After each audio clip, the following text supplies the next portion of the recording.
What's up, everybody, and thank you for your subscription to Sample Class.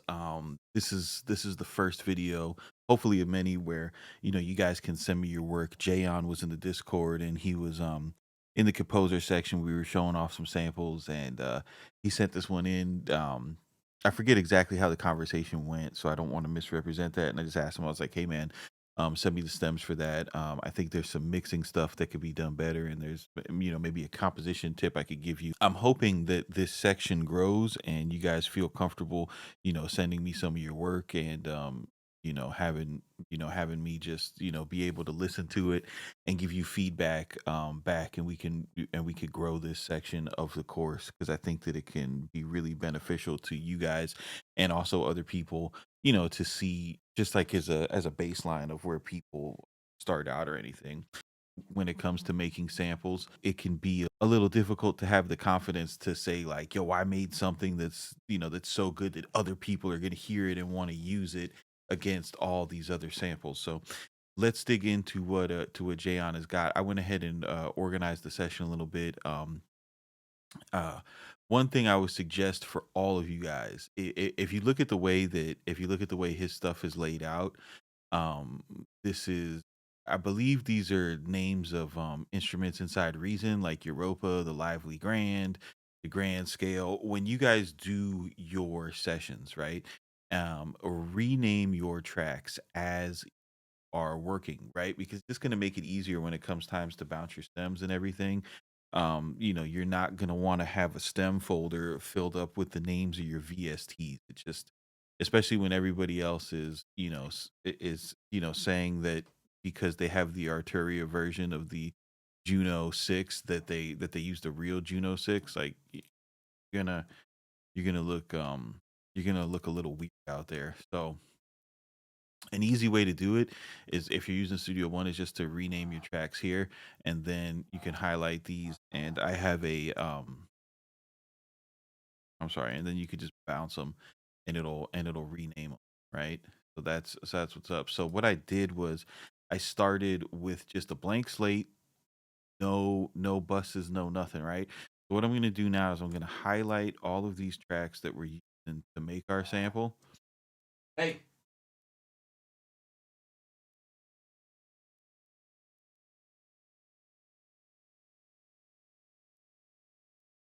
So what I'm gonna do now is I'm gonna highlight all the tracks that we're using to make our sample, and I'm gonna right click, and I'm gonna go to add bus for selected channels, and we'll just call this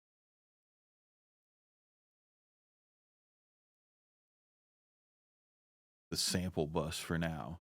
Um, and what I like to do is, and I know that you guys might not necessarily have all the plugins that I'm getting ready to, right? So what I want to show you real quick is just a simple plugin that you can use as a stand-in for this, right? Uh, and this is like, this plugin, it is fire. It's been used on, I'm talking about, hit after hit after hit after hit after hit after hit record.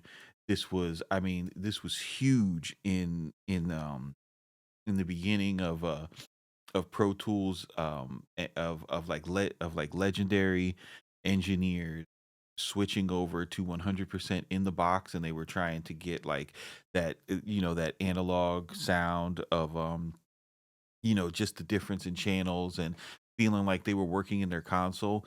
This is what you want to get. You don't want to get like waves, their tape emulations. Their tape emulations are good for like delays, shit like that, right? Not necessarily adding what's it called? You know, Saturation to each channel, right? So I'm gonna create my own version of this plugin, but this plugin analog channel, it is amazing, right? It has a demo. Try the demo out if you like it, all right? But what you can see is, you can do the different tape speeds here. You can have different styles of tape. You can have different EQ types, different, this USAA. Those are that's the A is for like API.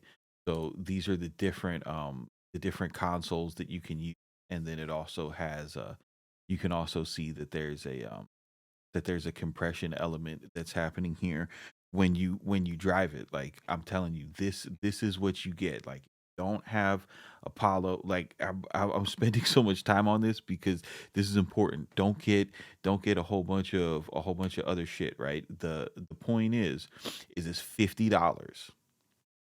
It's $50, and when I tell you, like when I recommend this, I'm recommending it because this is what, like, when when the rock engineers and the high grade Pro Tools engineers from like the hip hop world, when they were forced to go in the box to compete price wise and keep their businesses afloat, this analog channel from Mic DSP is what saved them, right? And it didn't used to have a native version. It used to only be able to be on the Pro Tools.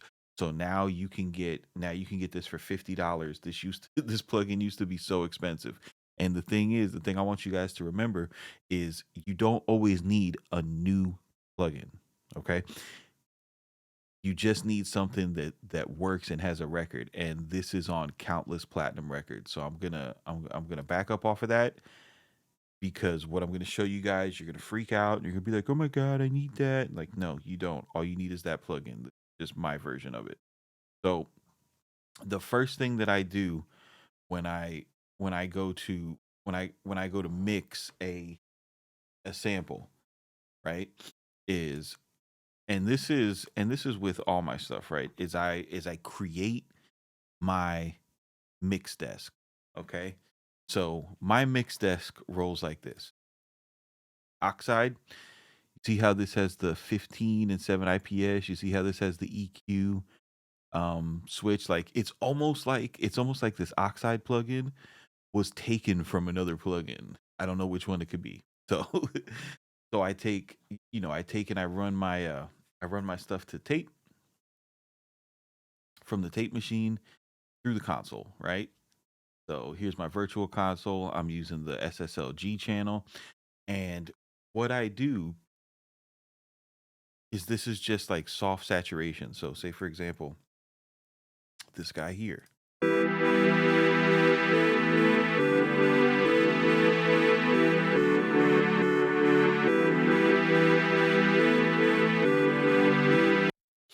Now this revival plugin, this is actually free, right? So you could just go to slate.com or and this plugin is so this plugin is actually free, this Slate Revival. It is actually the reason why I had the Slate subscription for like 2 years because of how just awesome these two knobs are. Thickness, this is more like a low mids, low end boost. Shimmer, this is a high end boost, right? So if you wanted to replicate that, you can do that for free 99. I bought the virtual channel plugin because when I had it back, I've missed this plugin for so long, and I was just like, you know what, I'm gonna buy it. It's 150 bucks. I knew that I would be able to get closer to sounding like with it, right? But again, this is both of the Oxide tape plugin and the virtual channel. Again, both of those plugins are one plugin inside that $50 Mix DSP plugin, right? So you don't need this. You can do it with Mix DSP, and then you download the free version of this, and then you just put it under your Mix DSP, and you'll do the same thing, guys. So just know that. All right. So let's go.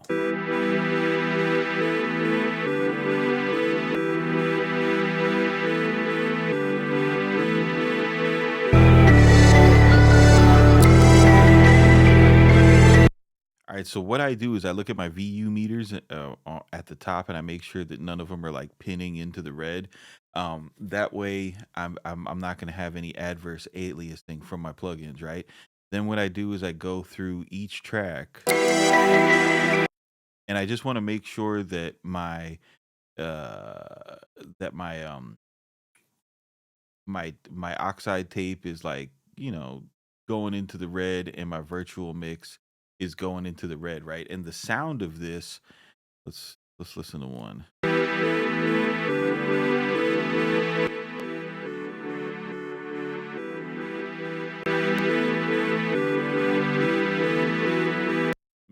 match it for you guys.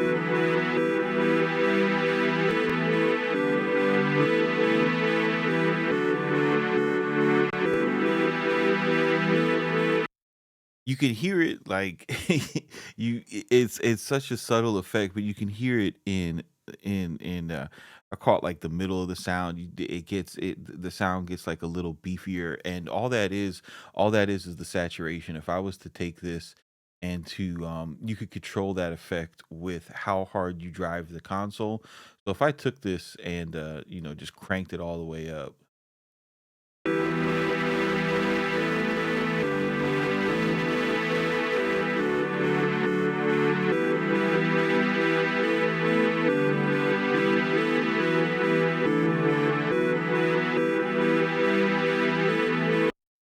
So what you're listening for when you use like these console deals is you want to crank them and drive them until they distort, and this is how you get good with them, and then you back them down until that distortion disappears.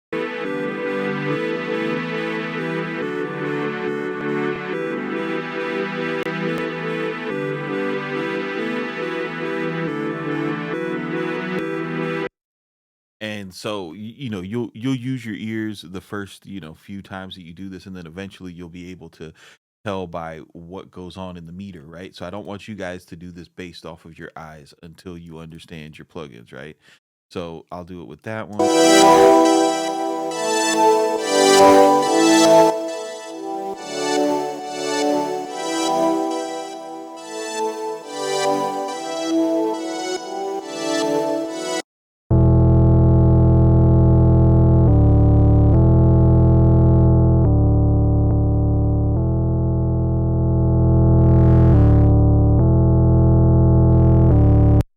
I like a little bit of growl from the tape machine in my bass. So, and that's what I'm using these plugins for. Like I'll drive them, see if I like the growl. If I don't like the growl, I'll back it off.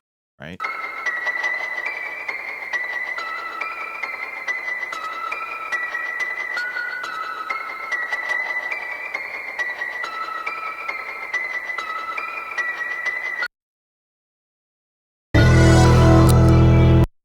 Those are kind of like the main sounds. These texture sounds that are kind of in the background, I'm not going to worry about driving them super hard, right? So then for the sample bus, this will be like the mix bus for the sample. The way that I get my stuff going is I use, and you guys, again, you don't need to have these plugins. These are just my favorite plugins to do what I got to do. But a I like to run a compressor, right? And then I also like to, and this is a recent thing I'm doing, so that's why I want to show you guys this. I like to run an RC20, and I run the RC20 before I go into the compressor, right? So we'll do RC20, then we'll do compressor. If you guys have Volf, that works really good here. And then I'll do another RC20, right? And the first RC20, right? We're gonna turn everything off. Not gonna be using no wobble on it, no nothing. We're just gonna be using the vinyl noise, right? And the filter.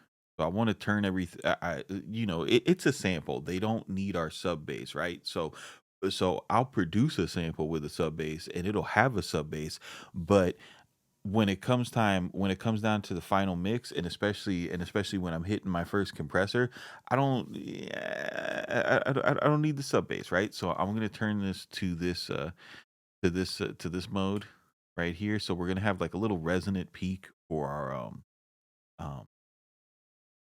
for our sample, and then I'm just gonna hit this hit this width knob a little bit here, right? We'll see what we got.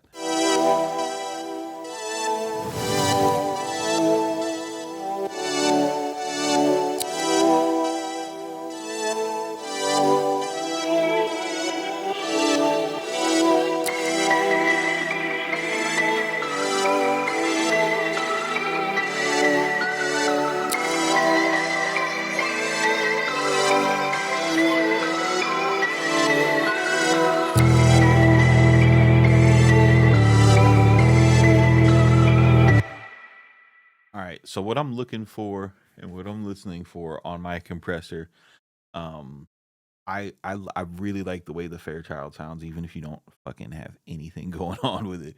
Um, so what I'm gonna do is I'm gonna have this guy here, and I just I wanted to compress like 1, 2, 3 D, nothing crazy.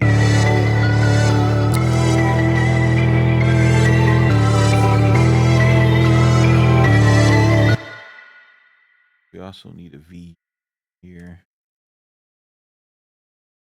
Set this -18. Banded. All right, you see how I'm smashing this right here? We don't want that. So I want to go to where's my input controls. I'm gonna turn this down.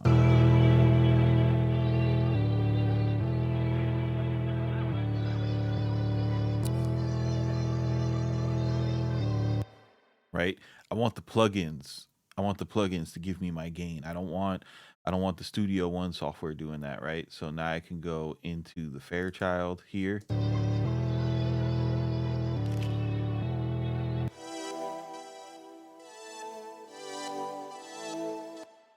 And you see how much easier it is to get that just that little bit of compression now as opposed to when I had that super loud signal.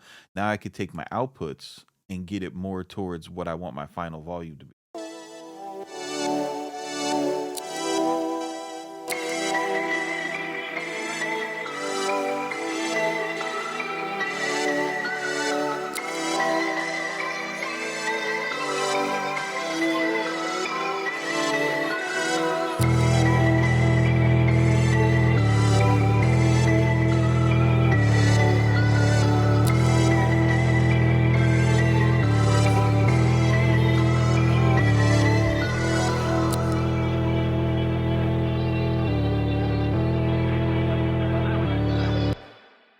So on this channel, I'm just gonna do a little bit of roll off on my high end. I'm gonna go to a transformer here, right? This iron, and I'm just gonna add a little bit of that distortion.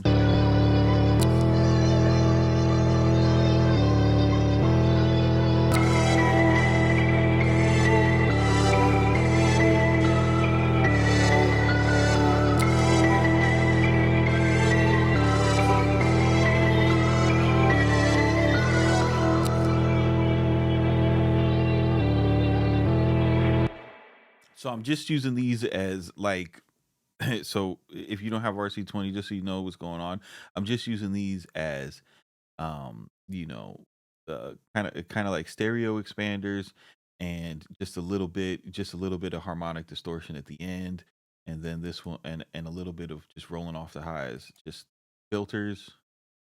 Whoa.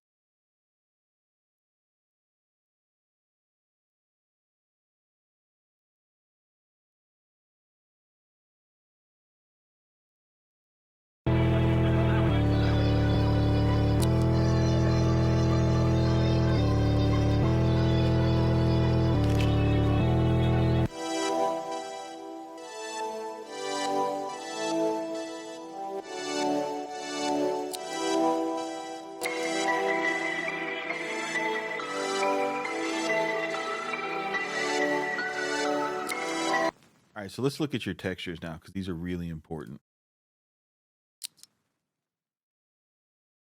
So this click I'm looking at the placement of it, and you've got it happening on the downbeat. And what I would suggest, right, is when you use stuff like this, is I would place it more like a snare. So if you would drop these on your threes,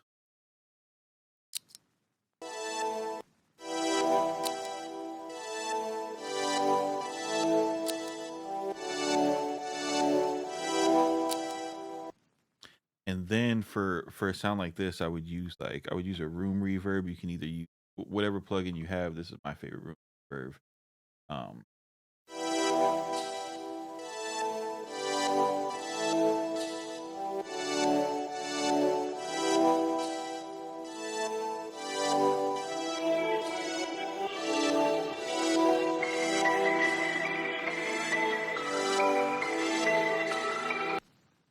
right, so that gives you a nice bit of ambient there.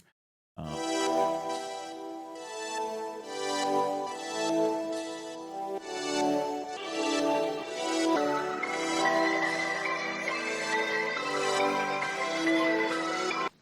this has a really good sound already. I would just see what would happen if we put a little ambience on it.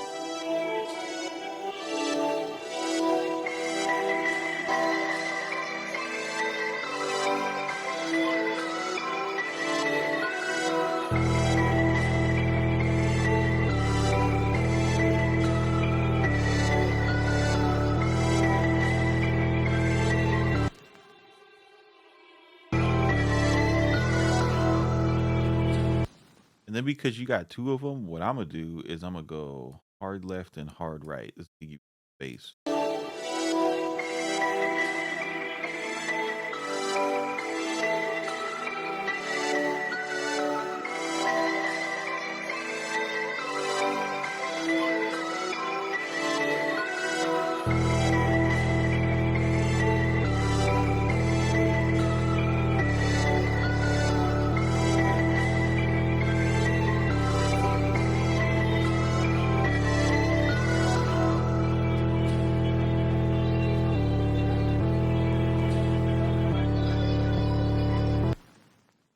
All right. Then go back up here. Let's see your key.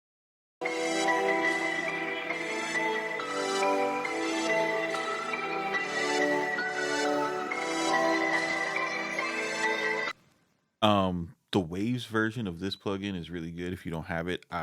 The reason why this is gonna be a plugin that I definitely recommend, and you can probably get this shit today because they're always having this thing on sale. $30. And the Waves version of this plugin was the first one that I came across, and it just made EQing so simple for me because when I would listen to, you watch like engineers talk about like, oh, I had to take some 2K out or I had to do this, and they explain the effect that it had. When I was using, like stock EQs and parametric EQs, I never got that feeling whenever I went to 2K and took something out. But this one, right? This one, if you look at, I'll show you. I'll show you exactly what I mean. You look at one of these, if you look at one of these charts, right? Any of these type of charts where they tell you, um, where they tell you these frequencies, right? You'll notice that the uh, that the 560 has like those a lot of those frequencies already locked in. So if you're like the type of person who, you took one of these charts, you printed it out, you've got it on your desk, or it's your backdrop or whatever, like you see, like we have a 30 hertz here, right? 50, that would be like your 63. You got a 200, you got a 500, right? So you can kind of translate these, and there's different charts, but this is the EQ that when I made changes on it on these bands, it connected with these charts, right? So that's why I'm such a big fan of it. That's why I use it to this day, even though there's whatever, there's people think that there's better EQs or so on and so forth, but this shit is my favorite. So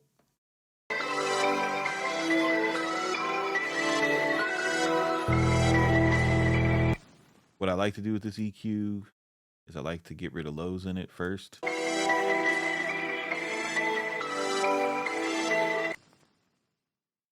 I like to boost highs with it.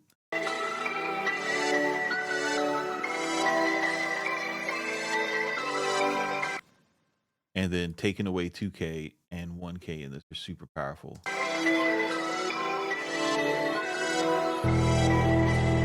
Like if you have a sound where you like the way it's sitting where you put your fader, but you feel like it's jumping in front of the instruments, all you got to do is get this EQ up and then just take away 2K or 1K.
All right, so this pad, I definitely want to put some ambience on, but I don't want to drown it with the reverb. So what I'm going to do is I'm going to add an effects channel and then make sure your effects channel goes to your sample bus, right? And I'm going to add the Valhalla room here because I don't want this sound to get washed out. So I'm going to use it as a send.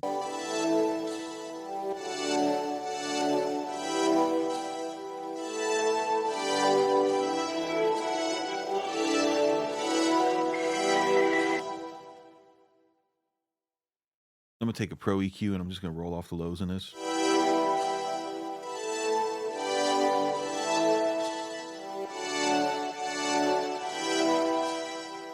See how that clears up some of the mud that this EQ was presenting?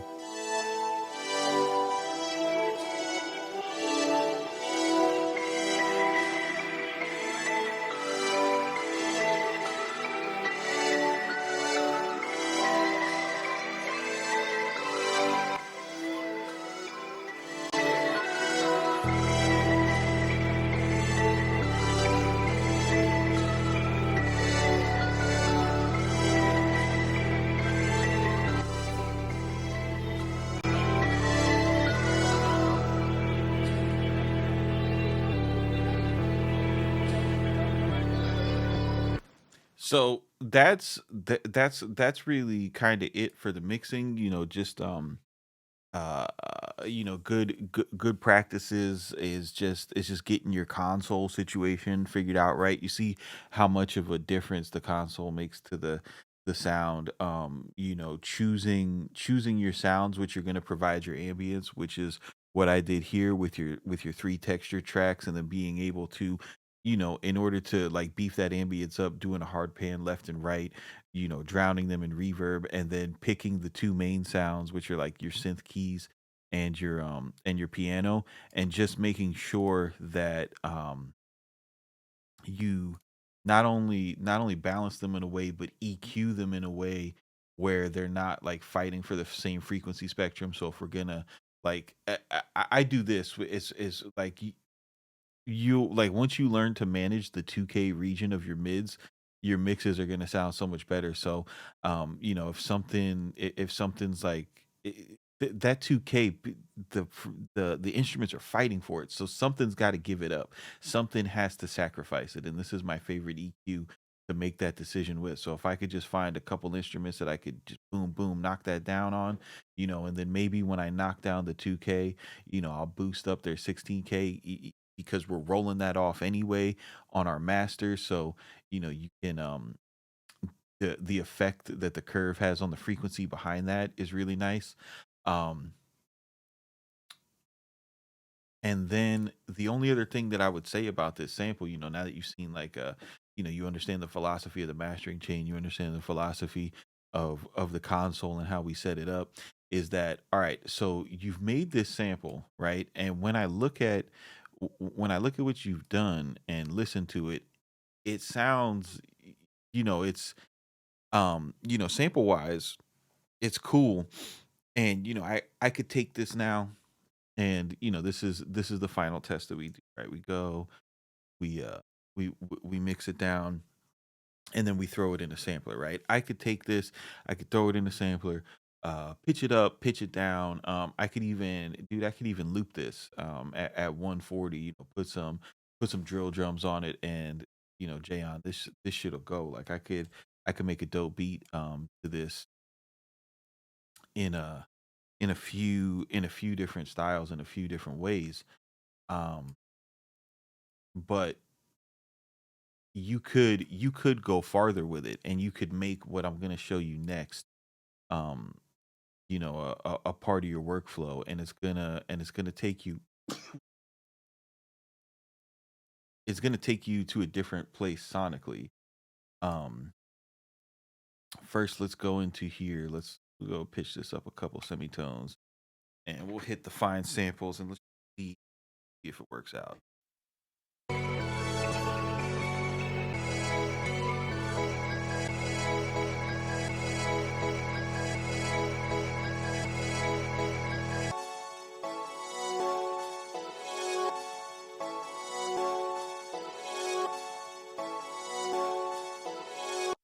I mean, easy money all day. This is this is some super usable shit, right?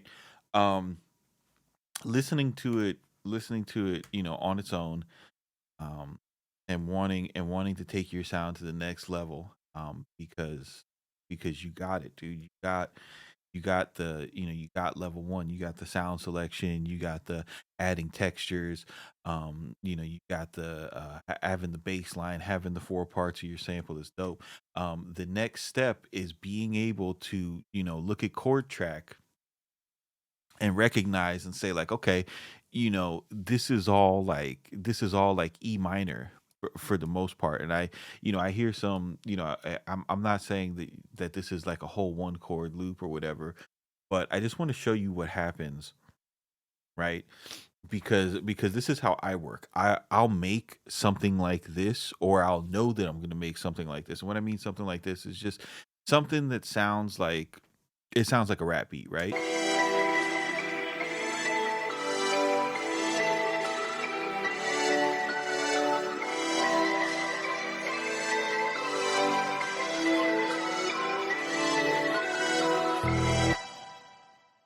That's just like when I listen to that, that's pretty much like a rap beat without drums.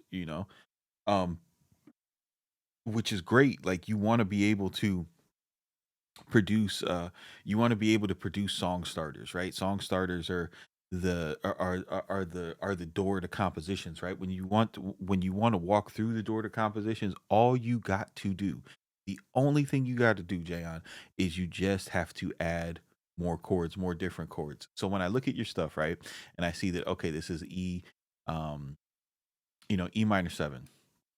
Okay. So what I do when I'm going to make the next part, right, is all right. So we'll stay in the scale and everything. So you've got your E minor chord, right? Let's look at it. Sauce, guys. So E minor.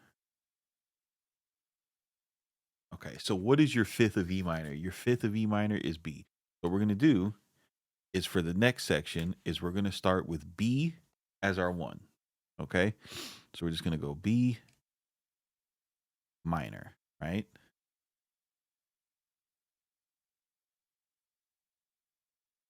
And remember, the piano is just the sketch pad. We don't even know if we're gonna use the sound, but we want to get our harmony right. So, right,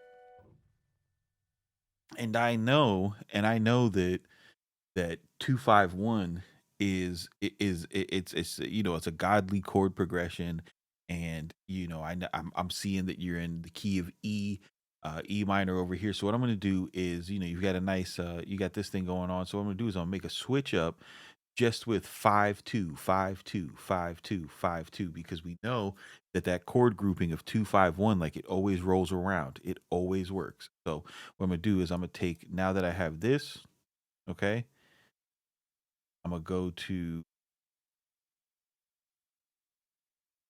where is it? Go to this guy here, going around the circle of fifths, right?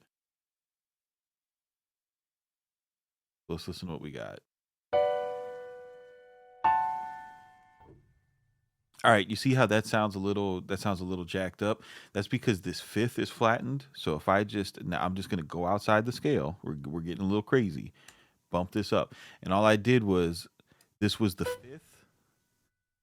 This was the fifth of the E chord, which was the basis of your song, right? And then I took the fifth of this chord and created a new chord here, right? So I got this now. All right. Then what I'm gonna do, to make it sound a little bit better, is I'm gonna invert this, duplicate this out. Let's take these two parts that have the piano, so you can you can get an ear for it.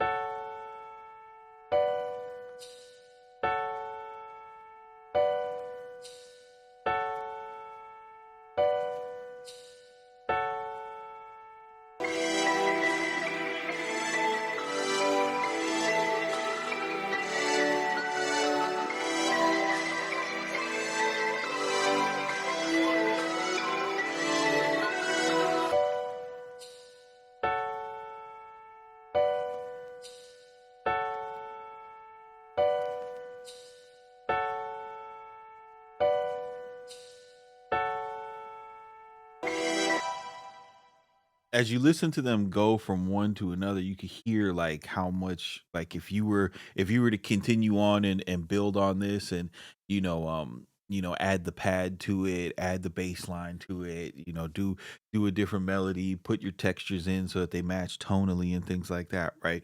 You could see how much more, like, complex and musically sophisticated this would get. And that's just by adding two chords. But it's not just adding any two chords. We're using the circle of fifths to move from the fifth of this chord here that you're anchoring on, this E minor chord, to bring us to this B minor chord, and then this F sharp minor chord. I'm sorry, not this F sharp minor chord. This is, yeah, it's F sharp minor. So, um and then inverting it so that it moves in a downward motion, which is contrasting to, like, the upward motion of your original loop, right? And then on top of that, to even be able to create this chord progression, we had to borrow a note from outside of the scale, right? So you go from making something, that's great, that's like a rap beat starter, and then just by adding these two chords to it, now you're doing modal interchange, and you're doing, circle of fifths movements, and just making your stuff stand out that much more, from people who are afraid to experiment beyond the confines of um, scale helpers and scale quantize, and that's what's really going to take you to that next level. It's just the mixing and being comfortable like that, man. So Jayon, I appreciate you sharing your music with us and letting us and letting me kind of go through it with you and show you some places that you could improve. I hope everyone else who watched this learned something and gained something from it. Anybody else who wants to do this, just hit me up in the Discord, and let me know like, hey, I got I got something I'd like to put up on the sample class screen, and we'll get to it, man. This is CMP with Sample Class. Thank you. Keep it simple, but do not be basic. And we will see you on the next one.